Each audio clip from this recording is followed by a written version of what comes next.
Hello বন্ধুরা, তোমরা সবাই কেমন আছো? আমিও খুব ভালো আছি।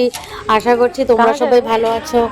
আর আমি আর আমার মেয়ে বেরিয়ে গেছি এখন, অল্প বাজারের দিকে যাচ্ছি। আর এখন তো 8টা বেজে গেছে। আর রাজীব অফিস থেকে আস্তে আস্তে 8টা বেজে যায়। তারপর আমি বিশাল পর্যন্ত এসে পড়লাম। তারপর আমার হাজব্যান্ড চলে আসলো। কারণ কি, ওর অনেক দেরি হয়, ওর আশা করতে করতে হয় না। আর আমি চলে আসলাম বিশালে। আর পয়লা বৈশাখের জন্য কে কে কাপড় কেনাকাটা করেছো সবাই কমেন্টস করে জানিও। আর আজকে আমিও চলে গেলাম আমার মেয়ের জন্য কিছু কেনাকাটা করতে। আর আমার জন্য তো আমার হাজব্যান্ড কালকেই নিয়ে চলে আসলো, সেটা তোমাদের সাথে শেয়ার করব। আর আমি আজকে আমার হাজব্যান্ড, আমার ভাই, আমার মেয়ের জন্য শপিং করতে আসলাম। আর দেখো, ওর বাবাও এসে গেল, ধৃতির পাপাও এসে গেল। আর ও এসে দাঁড়িয়েছে, বলে কি তুমি এখনো এখানে দাঁড়িয়ে আছো? আমরা হ্যাঁ। তারপর ও দেখো ধৃতি এখানে সব জিনিসগুলো দেখছে, আর লাস্টে দিয়ে যা করবে, ও আমাকে পাগল বানিয়ে দেয়।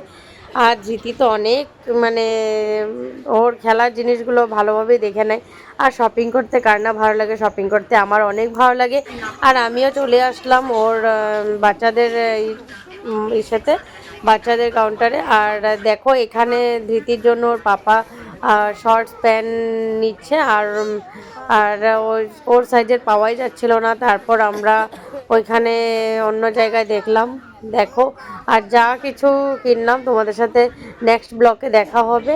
ওর জন্য এখন শর্টস প্যান্ট দেখানো হচ্ছে, শর্টস প্যান্ট নেবো আর টি শার্ট নেবো আর ঘরে পরার কিছু একটা নিয়ে নেব। ওটাই হয়ে যাবে পয়লা বৈশাখের জন্য। আর কিছু না নিলে তো হয় না আমাদের। একটা কথা তোমাদের সাথে বলছি, আমাদের হাজবেন্ডের তো পয়লা বৈশাখ বলে কিছু হয়নি। আর আমাদের যেহেতু আছে বেঙ্গলিদের পয়লা বৈশাখ, তো না নিলে কেমন হয়।